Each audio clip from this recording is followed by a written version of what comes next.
اه هو كان النهارده في لقاء بين السيد المستشار مرتضى منصور مع السيد وزير الداخليه لمناقشه موضوع اقامه المباراه على استاد برج العرب. السيد المستشار مرتضى منصور كان عرض وجهه نظره ورؤيته. السيد الوزير استمع الى اللي قاله السيد المستشار مرتضى، وسياده الوزير طلب من سياده المستشار مرتضى منصور ان تقام المباراه على استاد برج العرب لاعتبارات كثيره، في مقدمتها الاعتبارات الامنيه، وان الصالح العام يقتضي اقامه هذه المباراه، وعلشان يعني نمنع اي حد من ان هو يستغل هذه الفرصه او ان هو يعني يستثمرها استثمار سلبي. السيد الوزير يعني طلب ان تقام المباراه لهذه الاعتبارات اللي احنا قلنا عليها اعتبارات امنيه واعتبارات عدم استغلالها استغلال سلبي. وسياده المستشار مرتضى منصور اعلاء ان المصلحه العامه استجاب لرؤيه السيد الوزير في اقامه المباراه على استاد برج العرب. وطبعا احنا البدايه طبعا احنا بنشكر الاستاذ الوزير على حسن الاستقبال، والسياده اللواء ابو بكر مساعد اول وزير العلاقات العامه. واحنا اجتماعنا تقريبا حوالي يمكن ساعه ونص. ناقشنا في الاول طبعا موضوع دخول الجماهير الى ماتش يوم الاربعاء في لجنه الانديه وضوابط دخول الجماهير، وكان في مقترحات محدده مني اللي هتعرض على لجنه الانديه اللي هي الكارنيه اللي هيتعمل للجمهور اللي عايز يحضر، والكارنيه ده يقدر يشتري تذكره. من غير الكارنيه مش هيقدر يخش يشتري تذكره، وهيبقى في منافذ بيع جوه الانديه. وفي نفس الوقت احنا يوم الاربعاء اجتماعنا عشان تشكيل امن خاص لحمايه الملاعب من الداخل اثناء المباراه. ده الجزء الاول اللي احنا اتكلمنا فيه، وده كان الاهم من الماتش طبعا. الماتش طبعا كان ليه وجهه نظر ان احنا السنه اللي فاتت الدوله جت عليا ونقلنا الماتش من الجونه للدفاع الجوي، وابتدى بقى لنا 4 ايام برضه يقول لك مرتضى سراج الدوله وهيتاثروا عليه وهيقولوا لا وهتلعب هناك. لا، هو الاقناع سياده الوزير عنده وجهه نظر ان الاسبوع اللي فات ده كان في نوع من التوتر بين جماهير الاهلي او اللي مسمين نفسهم جماهير التراس الاهلي ومجلس اداره الاهلي، فما عادش ينفع الماتش يتعمل في القاهره في الظروف دي. فكان في اقتراح يتعمل في السويس، اقتراح يتعمل في اسوان، لكن لضيق الوقت خلاص هيتعمل في برج العرب. انا وجهه نظري طبعا انه لائحه جايه لي من الاول بتقول ان الملعب فيه بترو سبورت.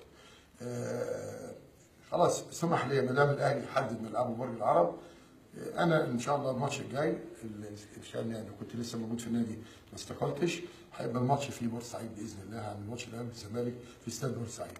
ما دام مسموح لكل نادي يختار النادي اللي هو عايزه، فانا ان شاء الله الماتش الجاي هيكون في بورسعيد، وانا عارف شعب بورسعيد هيستقبل فريق الاهلي ازاي. بالعكس بالمناسبه للتصالح بعد سنوات كثيره من الازمه اللي حصلت بين الناديين.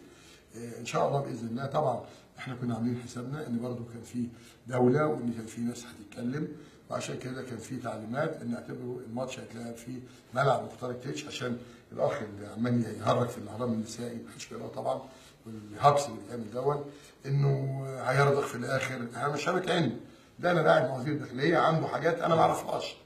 يعني هو عنده خلفيات ومشاهد ممكن تكون غايبه عني، وهو برضه ممكن يكون غايب عنه بعض الامور، لكن في النهايه الناحيه الامنيه هو شايفها اكتر مني. هو عنده معلومات ومعلومات مؤكده الماتش اللي اتعمل في القاهره هتحصل 1 2 3 4. انا عشان اصغر طفل في مصر ما يتعورش او يموت ونرجع تاني نقول زي الدفاع الجوي او وخاصه كان في ناس متربصه ان الماتش يتعمل في مصر عشان تحصل مشكله ويموت الناس. طبعا انا بحافظ على الناس زي ما سيادة الوزير حافظ. انا معلومات مؤكده جت من عند السيد الوزير ان وجود الماتش في الظروف دي في القاهره في اي ملعب من ملاعب القاهره هيسبب مشاكل. نقلوا اسوان طبعا لان النادي الاهلي سافر فعلا الى برج العرب، واحنا مش عاملين عند انه اروح موديه اسوان. احنا في النهايه احنا في دوله، والدوله دي انا مسؤول فيها لان انا عضو في مجلس النيابي اللي هو مؤسسه من مؤسسات الدوله. لا انا رضخت ولا وزير الداخليه اجبرني، بالعكس كان حوار طويل محترم جدا جدا. في النهايه انا اقتنعت باللي قاله. قراري بقى انا استقيم بقراري انا، دي مشكلتي انا بعد الماتش ان شاء الله مع جمعيته العموميه. لكن في النهايه الماتش هيتلعب في برج العرب. نتمنى يطلع ماتش يليق بالاهلي والزمالك، نتمنى ان الفريقين وال50 من هنا وال50 من هنا يقدروا الظروف اللي فيها البلد. اللي انا عرفتها طبعا من السيد الوزير البلد بتتعافى، ويمكن اللي حصل امبارح من الداخليه ومحمود طاهر ده اللي خلاني يمكن عدلت في قرار ان انا لازم العب خارج برج العرب. محمود طاهر ابتدى ياخد الخطوه الاولى الصحيحه في مقاومه هذه العصابه الاجراميه المسلحه بنسميها الالتراس، ومنعهم من دخول النادي الاهلي امبارح. فمش ممكن راجل مقدم خطوه انا ابعد 10 خطوات. انا قلت قبل كده محمود طاهر يقدم خطوه هقدم له 10 خطوات. احنا الاثنين في مركب واحد، عايزين جماهيرنا المحترمه ترجع، عايزين الجماهير اللي هي بتشجع ترجع. انما هذه العصابه الاجراميه المسلحه اللي لا تستطيع ان تقرب من بوابه نادي الزمالك، امبارح خدت درس قدام النادي الاهلي بعد ما كان محمود طاهر خد هو ومجلسه المحترم قرار انه خلاص زهقوا من البلطجه وقله الادب. وعشان كده بقول لو انا عايز اعاني اقول لا انا مش هلعب مش هروح وهنسحب، لكن انا كده هنصر الولاد دول اللي هم اصلا مش عايزين الماتش يتلعب، لان احنا فيها اللي فيها. لا الماتش هيتلعب حتى لو اتلعب في الهند، حتى لو اتلعب في البرتغال، لو اتلعب في اي مكان، المباراه ستقام باذن الله في ميعادها. اما قراري انا بقى الاستقاله ده قراري مع جمعيتي العموميه، وان شاء الله باذن الله ربنا يوفق الزمالك. ونتمنى من الفريقين زي ما العلاقه بقت محترمه جدا بين الناديين كمجالس اداره، عايز العلاقه تبقى بين اللعيبه في الملعب على هذا المستوى.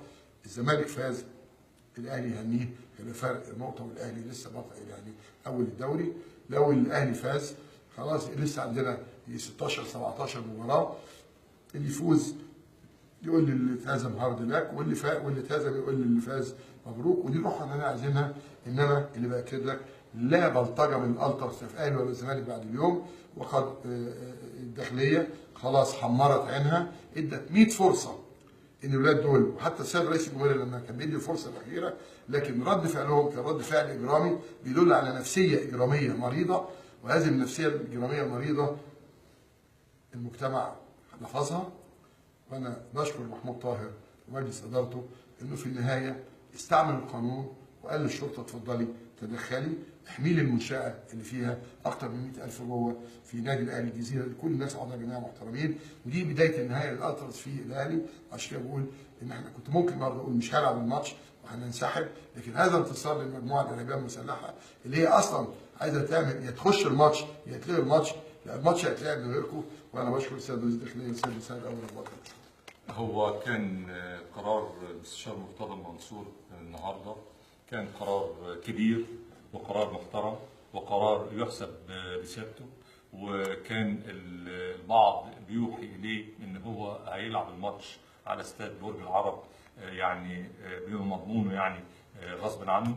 ولكن السيد المستشار مرتضى لما تفهم وجهه نظر السيد وزير الداخليه قال لا، المصلحه العامه تقدم على المصلحه الخاصه، وايا كان اللي تردد عن اللعب او اقامه المباراه على استاد برج العرب احنا بننحيه جانبا ونعلي مصلحه البلد والمصلحه العامه. وده اللي فعلا كان الاساس اللي استند اليه المستشار مرتضى منصور في اتخاذ قراره الكبير وقراره المحترم في ان تقام المباراه على استاد برج العرب.